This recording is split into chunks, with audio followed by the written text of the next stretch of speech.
ካሌብ በቅናት ተንጨረጨረ። ናቲ እንግዲህ ትሁቴን ወሰደበት ማለት ነው። እሷን በደስታ ግንባሩን ግጥም አድርጋ ሳመችው። እግሯን አጠባት እኮ አባዬም አንተ ስታንቀላፋ እንግዲህ ጎበዙ መጥቶ ወሰደህ ቀማ አሉት። ምንም ማድረግ አይቻልም። አቶ ገዙ ደግሞ ትሁትን እንግዲህ በልጇ እያስፈራራት ይገኛል ማለት ነው። ትሁት እንግዲህ የናቲን ፍቅር ተቀብለዋለች ደስ በሚል ሁኔታ።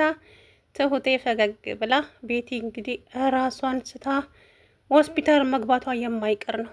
ምክንያቱም ናቲ አንቺ አባቴ ሚስት ነሽ እንጂ የእኔ ፍቅረኛ ልትሆኚ በፍጹም አትችይም፣ እፈሪ እንጂ ዴ ምን ጉድ ነሽ አንቺ። እኔ ላንቺ አፈርኩ።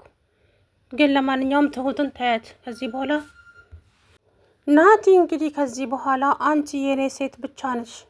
ስለዚህ እናቴን ግን አይተሻ ታውቂያለሽ እንዴ ሲላት በሚገባ እኔና እናት በጣም ነው የምንዋደደው አለችው። ከዛ በኋላ እንግዲህ ትሁቴ ናቲ የራሷ ለማድረግ ወሰነች። አንደኛም ደግሞ ይህን ነገር ያስወሰናት የቤቲ መመናቀር ነው። ቤቲ ለምን ተነፈሽ? ለምን ናቲን አየሽው? ለምን ናቲን እዚህ ቤት አስገባሽ? በፍጹም ከዚህ ቤት መውጣት የለብሽም ብላ ማዕቀብ ጣለችባት ልጅቷ ላይ። ስትወጣም በር እየቆለፈችባት መውጣት ጀመረች ቁልፉን ይዛ። ትሁቴም ደግሞ ለነገር ለእሷ ጥሩ ነገር ሆነ። ምክንያቱም ስራዋን ስትጨርስ ሄዳ ከአለም ጋር ትጫወታለች። ነገር ግን ቤቲ ናቲ በፍጹም ቆይ እኔን ምን አድርጊ ነው የምትይኝ? ቤቲ ከቻልሽ እሱን አሳምኘውና የራስሽ አድርጊ። ደግሞ ግን ቆይ ምን አይነት ህሊና ነው ያለሽ? አባትና ልጅን ማጫወት አይከብድም እንዴ አለቻት።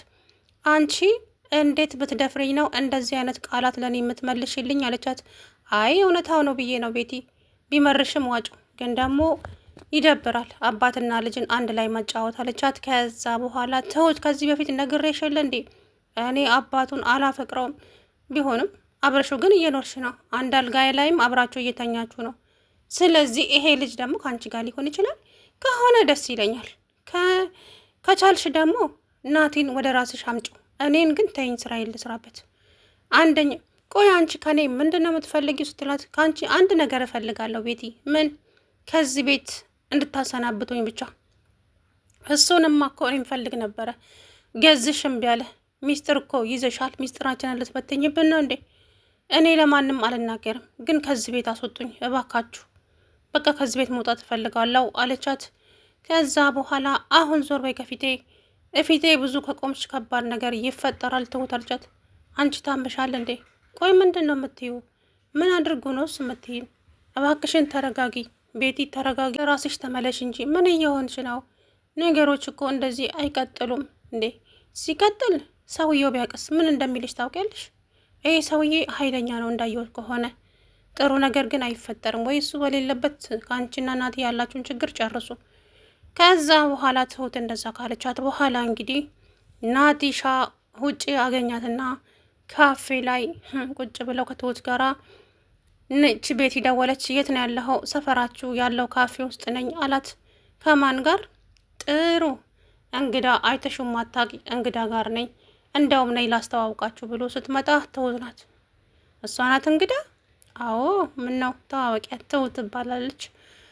ከዛ በኋላ አበደች። እጇን ያዛት። ተሷ እየሮጠች አቶ ገዙ ጋር ሄደች። አቶ ገዙ ጋር ስትደርስ ትሁትን እጇን የያዛት እናቲ አስታወሰች። አንተ ወይ እጅ መያዝ አታውቅ፣ ወይ ራት አትጋብዘኝ፣ ወይ ፍቅር አትሰጠኝ፣ ቆይ ምንድን አንተ ብላ ንዴቷን አቶ ገዙ ላይ ተወጣች። ቤቲ ደህና ነሽ? ግን ይሄን ሰሞን ምንም ደህና አይደለሽም። ቆይ የተፈጠረ ነገር አለ እንዴ? በነገራችን ላይ አቶ ገዙ ልጁን እንደምትወድ አውቋል። ግን ደግሞ እች ልጅ ከዚህ ቤት ትባረር፣ ልጅህን እያማለለች እኔ ምን ቸገረኝ ታዲያ? እኔን ካለካችኝ እንደፈለገች መሆን ትችላለች እኮ፣ እኔን ብቻ አይንኩኝ። ስለዚህ እንደፈለገ መሆን ትችላለች። ቆይ ለክብር አትጨነቅም እንዴ? ማለት ምን አይነት ክብር? ማለቴ ከሰራተኛ ጋር እኔ አይመለከተኝም። እሷ ከወደደችው እሱ ከወደዳት በእነሱ መሀል አልገባም። ግን አንድ ነገር የምለው ነገር ቢኖር እኔን እንዳትነካኝና አንድ ማስጠነቅቃት ነገር አለ። ከዛ በኋላ ምንም አደረገች ከልጁ ጋር ምን አይመለከተኝም አላት። ቤቲ በጣም ተናደደች። ቆይ አንቺ እኔ ያልገባኝ ነገር፣ ቆይ ትሁትንና ናቲን አንድ ላይ ስታያቸው እንደዚህ የማይናደደሽ ምንድን ነው? ምክንያቱም ይሄ እኮ የተከበረ የባለ ትዳር ቤት ነው። የማንም ምን ሳይደርጎየሽ አንድ ላይ ቁጭ ብለው ሲያወሩ ወይስ ምን የተለየ ነገር አደረጉ? አዎ አንድ ላይ ቁጭ ያውሯ። ምን ችግር አለው? ምንድን ነው ችግሩ? አሀ አንተና የልብ ልብ የምሰጣቸው። ቤቲ አንቺ ባለትዳር ነሽ አውቃለሁ፣ ለእኔ ምንም አይነት ፍቅር እንደሌለሽ። ግን ደግሞ እባክሽን ወደ ራስሽ ተመለሺ። እያደረግሽ ያለሽው ነገር በጣም ይደብራል። አላት አቶ ገዙ። ጭራሽ አዎ ቤቲ እኔ ከነገ ዛሬ ትታያለሽ እያልኩ ነው እንጂ አንቺ ግን እየባሰብሽ ነው እንዴ። ተረጋጊ እንጂ ምን እየሆንሽ ነው ትሁት አላት። ከዛ በኋላ በጣም ተናደደች። ፊቷ ሁሉ ተቀየረ ማለት ነው። እንግዲህ ናቲሻ ትሁትን አፈቅራታለሁ አሰሚም እንዴ ወይዘሮ ቤቲ? ትሁትን አፈቅራታለሁ። ስለዚህ እሷን ደግሞ አይደለም እግሯን ማጠብ አንጠልጥያት ብዙር ራሱ አትከብደኝም። አይሻት እንዴ ስነ ምግባሯ። በቃ በአጠቃላዩ ትሁት የምትባል ልቤ ውስጥ ገብታለች። ከልቤ ውስጥ ማስወጣትም አልችልም አላት። በጣም አናደዳት ይሄ ነገር። በጣም ተናደደች። ቆይ ይሄ ልጅ ምን አስቦ ነው? ምን ፈልጎ ነው እንደዚህ የሚለው? እሰራላችኋለሁ እኔ ቤት አይደለሁም። የውልሽ ትሁት አርፈሽ የማትቀመጪ ከሆነ ግን ከዚህ ሴትዮ ጋር እንዲቆለፍብሽ ነው የማደርገው አለቻት። መሞከር ነው ጥሩ፣ እንደውም ጥሩ ነው።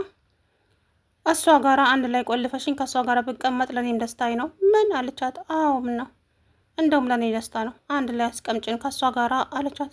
አንቺማ ጠግበሻል። ማን ነው እንደዚህ የልብ ልብ የሰጠሽ? ባክሽን ቤቲ ነገርኩሽ ደጋግሜ። በቃ ተይኝ፣ ስራዬን ልስራበት። እኔ ካልነኩኝ አልነካም። ከዛ ውጪ አንቺ ከቻልሽ የራስሽ ማድረግ ትችያለሽ። ልጁን እኔን እየመጣሽ አጨቅጭቅኝ፣ ሰላሜንም አትንሽኝ እባክሽን አለቻት። ከዛ በኋላ ሁላችሁም ብቻ ትሁት ጠብቂኝ፣ ዋጋ ትከፊበታለሽ ይሄንን ነገር አለቻት። አይ አታስፈራሪኝ፣ እኔ ስራዬን ነው እየሰራ ያለሁት። ከቻልሽ ልጁን አስቁሚው፣ ግን እኔ እየመጣሽ አታለቃቅሽብኝ ቤቲ በእናትሽ። እኔ በጣም ብዙ ሀሳብ ያለብኝ ሰው ነኝ አለቻት። አዎ አውቃለሁ፣ ግን እዚህ ቤት ስትገቢ እኮ አንገትሽን ደፍተሽ ነበረ። አሁን ግን አንገትሽን ቀና አደረግሽ አይደለ? እሰራልሻለሁ። እኔ ቤቲ አይደለሁም። የፈለግሽውን ነገር ማምጣት ትችያለሽ። እኔን ግን ተይኝ። እንዴ ያም እየመጣ እንትን ይለኛል። በቃ ተይኝ። እኔ ከዚህ በኋላ ምንም እንድትይኝ አልፈልግም አለቻት። ከዛ በኋላ ተናዳ ሄደች። በንዴት አለም ጋር ገብታ ስሚ አንቺ፣ ይሄ ልጅሽ እንዴት አባቱ ቢንቀኝ ነው ከሰራተኛ ጋራ? ቆይ ትሁትን እኮ ሊያገባት ነው። ኧረ ልጄ ሊያገባ ነው እንዴ? አዎ ሰራተኛችንን ሊያገባት ነው። ጥሩ ነው። አንቺም? አዎ ጥሩ ነው ቢያገባት ደስ ይለኛል። እኔ እኮ ነኝ የማረባ ከአንቺ ጋራ እዚህ ቆሜ የማወራው። እብድ? እኔ እብድ አይደለሁም። ለማንኛውም ናትዬ ካገባ ደስ ይለኛል። ወይኔ ታድዬ ልጄ ሊያገባልኝ ነው ስትል ጭራሽ ቤቲ የሌለ ብዋለች ማለት ነው በንዴት። ከዛ በኋላ አለምዬ እንግዲህ ዝም ብላ እያየቻት እየተገረመችም ነው። እናትዬ እንግዲህ ደብዳቤ ጽፎ ለትሁት ሰጣት። እናቴ ሞተሻል ብለውኝ በጣም ተሰብሬያለሁ፣ በጣም አዝኛለሁ እናቴ። በጣም ግን ደግሞ በህይወት ማኖርሽን ሳውቅ አላቅም፣ ዳግመኛ የተወለድኩ ነው የመሰለኝ የሚል ደብዳቤ እንግዲህ የሚያሳዝን ደብዳቤ ለእናቱ ላከላት። እሷም ያንን ደብዳቤ አነበበችው። ይህን ጌታ ልጄ በህይወት አለው አልሞትኩም የሚል ብቻዋን ታወራለች። ከዛም ትሁቴ ስትመጣ ትሁት ልጄ ደብዳቤ ላከልኝ አይደለ? አዎ ልኮልሻል፣ እኔ ነኝ እኮ በር ስር ያስቀመጥኩልሽ አለቻት። ከዛ በኋላ የኔ ልጅ ግን ደህና ነው? በጣም ደህና ነው በጣም ትሁት፣ ግን አደራ ልጄ ምንም ነገር እንዲሆንብኝ አልፈልግም። እኔ ለሱ የሚመጣውን መስዋዕት ሁሉ እከፍላለሁኝ፣ ግን ያ የተረገመ ሰውዬ ልጄን ምንም እንዳያደርግብኝ አለች። ከዛ አንቺ አትፍሪ፣ ምንም አያደርጋትም ምንም። ስለዚህ አንቺ ብቻ እነሱ መጥተው ሲሰድቡሽ እብድ ምን ሲሉሽ ዝም ብለሽ አዳምጫቸው እንጂ ምንም አይነት መልስ እንዳትመልሺ። እነሱ አሁን ከአንቺ የሚፈልጉት ትንሽዬ ስህተት ብቻ ነው። ስህተት ካገኙብሽ ግን የሆነ ነገር ማድረጋቸው ስለማይቀር ዝም በያቸው፣ መልስም አትመልሽላቸው አለቻት ትሁቴ። እሺ ትሁቴ ያልሽኝን ሁሉ አደርጋለሁ። ከዛ በኋላ እንግዲህ ትሁትና ናቲ እዛው ሲንክ ላይ ቆመው እያወሩ እያለ ትሁት ስላንቺ አለማሰብ አልቻልኩም። በቃ ሲሄድም ስላንቺ ያስባለሁ። አንተ ልጅ እንዴት ነው ሽማግሌ ልታገባኝ ትፈልጋለህ? በሚገባ እንጂ አንድ ጊዜ ብቻ እናቴ እጄ ላይ ትግባ። ከዛ አንቺ የኔና የኔ ብቻ ነሽ። ከዚህ ቤት አስወጥቼ የተንቀባረረ ቤት ውስጥ ላስቀምጥሽ አላት። ቆይ እስኪ መጀመሪያ የእናትህን ጉዳይን ጨርስና ከዛ በኋላ ሽማግሌ ትልካለህ አለችው። በጣም ደስ አለው። እንግዲህ ትሁት የናቲ ልትሆን ነው። ካሌብ አፉን ከፍቶ ቀረ ማለት ነው። በጣም ያሳዝናል። እንግዲህ ካሌብ ሲግደረደር ወደ ቲና መመለሱ የማይቀር ነው ማለት ነው። አባዬም የእሷ ደስታ ያስደስተኛል ብለው እንግዲህ ትሁቴ ፈገግ ብለው ስቀው ተቀበሉ ማለት ነው። ናቲሻን ወደውታል። አባቱ ግን መጥፎ የመጥፎዎች መጨረሻ ነው። ግን ይሄ ልጃውን ከሱ ተወለደ ቢባል ማን ያምናል እያለ አባዬ ከዛ በኋላ እንግዲህ ትሁት ነይና እግሬን ጠቢኝ አለቻት። እሷ አሁን የበታች አድርጋ ማየቷ ነበረ። ትሁቴም እሺ ብላ እግሯን አጠበቻት። ቤቲን ትሁት ሂጂ ማስታጠቢያና ውሃ ይዘሽ ነይ፣ እኔ መታጠባለሁ እዚሁ ጋር እዚህ አለች ቤቲ። አዎ ከዛ በኋላ ነይ ቁጭ በይ አንቺን ነው የማጥበሽ ሲል እንግዲህ ቤቲ ጣራ ነካች። በጣም ተናደደች። እንዴት ለክብርህ አትጨነቅም? አንድ ተራ ሰራተኛ እግሯን ጎንበስ ብለህ መታት በመቸግራለሁ። ሰው ናት እኮ ከማንም ትበልጣለች ብታውቂ አላት። ሰላም ውድና የተከበራችሁ የቻናሌ ቤተሰቦች እንዴት ናችሁ? አለው ደህና ነኝ። እንግዲህ ናቲሻ የትሁትን ግንባር ደርገም አድርጎ ሳመላት ማለት ነው። ቤቲ ግን ነደደች። ቤቲና ካሌብ እንግዲህ ተቃጠሉ። ካሌብም ትሁትን የራሱ ለማድረግ እየሞከረ ነበር፣ ነገር ግን አልተሳካም። ናቲሻ እንግዲህ ከኋላ መጥቶ አፈፍ አደረጋት ማለት ነው። አባዬ ደግሞ የልጄ ደስታ ያስደስተኛል ትሁቴ ብሎ እንግዲህ